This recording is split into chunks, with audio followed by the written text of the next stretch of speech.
अस्सलामुअलैकुम। सबसे पहले तो मैं एक शिकवा करूँगा ज़ैनब से कि मेरा नाम शाहज़ेब नहीं, शहज़ेब।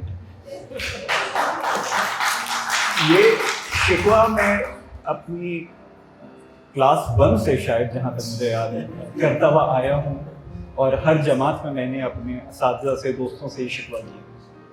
तो I hope you all do remember Shahzeb. अच्छा, मैंने यहाँ पर आया तो मैं स्टोरी टेलिंग के लिए था, लेकिन मैंने चंद लोगों की नज़में सुनी। एक मिस जाफरी की, एक उससे पहले इन्होंने थिएटर की बात की।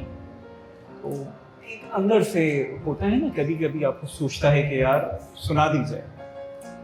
तो मुझे हज़रत जॉन एलिया की एक नज़म याद थी जो कई सौ साल पहले मैंने याद की थी और अचानक से जो है वो दिमाग में आ गई। तो अगर इजाजत हो। फारिहा निगारीना, फारिहा निगारीना, तुमने मुझको लिखा है, मेरे खत जला दीजिए। मुझको फिक्र रहती है, आप इन्हें गंवा दीजिए। आपका कोई साथी देख ले तो क्या होगा? देखिए मैं कहती हूं ये बहुत बुरा होगा। मैं भी कुछ कहूं तुमसे फारिहा निगारीना, ए बनाजो की मीना, इधर बे नसरीना, रश्के सब ऐसी मीना। मैं तुम्हारे हर खत को लोहे दिल समझता हूं, लोहे दिल जला दूं क्या?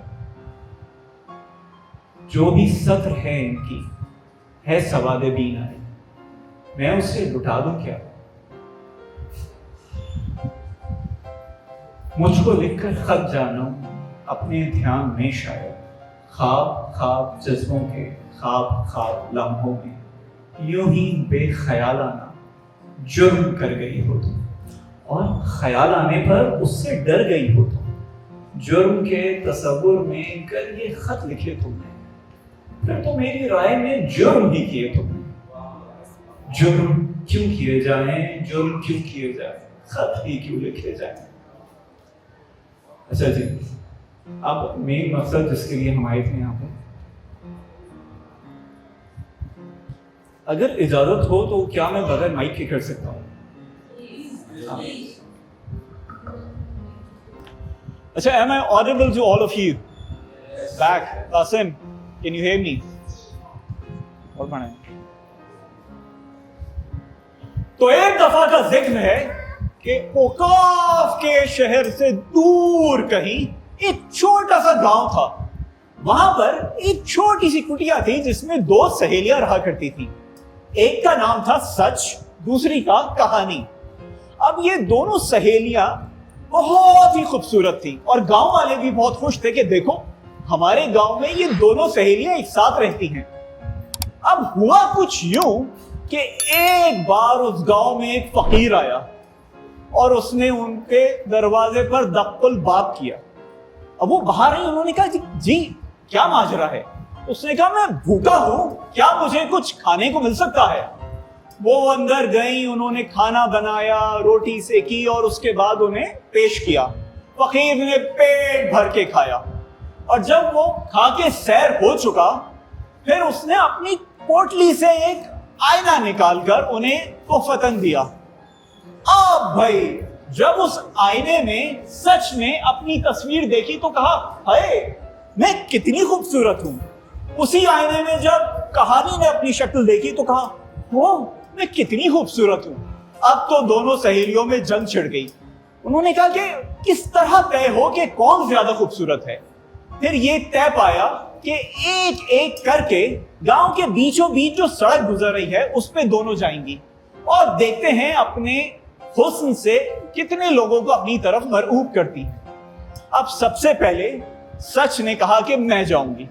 अब सच जो ही निकली उस पगडंडी पर, वो चलते चलते चलते जब उसने आधा रास्ता तय कर दिया, लोगों ने देखा वो जो चाय की चुस्कियां भर रहे थे, वो जो अपने घरों में काम कर रहे थे, वो जो बाहर कोई और काम कर रहे थे, सबने जो ही सच को देखा वो सब दौड़ते हुए अपने घरों में घुस गए। हैं? सच ने कहा ये क्या माजरा है भाई? वो थोड़ा सा और आगे गई तो जो 2-4 लोग बाकी बचे थे वो भी दौड़ के अपने कामों में लग गए। अब उसने कहा भाई ऐसे तो मैं हार जाऊंगी। वो पलटी और फिर कुछ सोच के उसने कहा कि अब तो एक ही माजरा। उसने अपने सारे कपड़े उतार फेंके। अब उसने सोचा कि शायद इस तरह मुझे देखकर ये लोग जो मुझसे दूर हो गए हैं मेरी तरफ वापस खींचे चले आएंगे, लेकिन हुआ बिल्कुल इसके बरअक्स। लोगों ने अपने दरवाजे बंद कर लिए, खिड़कियां बंद कर ली, सब दौड़ के अपने कमरों में चले गए। अब सच हैरान परेशान कि ये क्या माजरा है। खैर ना उम्मीद वो वापस चलती हुई उस कुटिया में आई। अब कहानी जो कि ये सब माजरा देख रही थी, उसने कहा क्यों भाई कैसी रही? सच ने अपना सा मुंह बनाया और अंदर चली गई। कहानी ने कहा कि चलो भाई अब मेरी बारी। तो कहानी मुस्कुराई। उसने अपने हाथ पैर महावर से रंगे, लहंगा किंगाम का पहना, सुर्ख रंग चुनरी ओढ़ी, उसने सिंदूर लगाया, उसने बिंदिया लगाई, उसने कानों में झुमके पहने और उसके बाद खूब तैयार होकर वो अब उस सड़क पर आ गई। जो ही वो सड़क पर आने लगी, लोगों ने देखा कि अरे कहानी आ रही है। लोगों ने वो बंद दरवाजे खोले और बाहर दौड़ पड़े उसकी तरफ। लोग जो अपनी चाय की चुस्कियां भर रहे थे, सबने चाय छोड़ी और उसकी तरफ मुतवज्जे हो गए। अब कहानी जू जू जू उस पगडंडी पर चले जा रही है। लोग जोक दर जोक उसके साथ आए जा रहे हैं। लोग खुश हैं, लहलहा रहे हैं, चहचहा रहे हैं कि देखो हमारे दरमियान कहानी है। अब कहानी इन सब से वाहवाही बटोर के, जो कि आप लोग बिल्कुल भी नहीं दे रहे,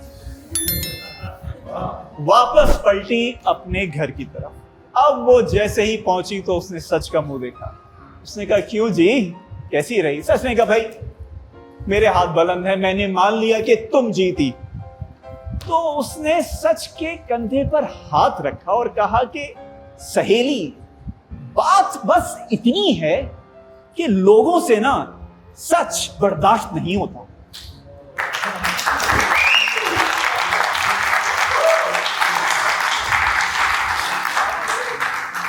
और नंगा सच वो तो कोई कबूल ही नहीं कर सकता। तो अगर तुम चाहती हो कि तुम अपनी सच की सच्चाई को लोगों तक पहुंचाओ, तो तुम्हें कहानी का हाथ थामना पड़ेगा। सच की खूबसूरती को कहानी की खूबसूरती में जोड़ना पड़ेगा, तभी ये लोग तुम्हारे सच को सह पाएंगे। Thank you.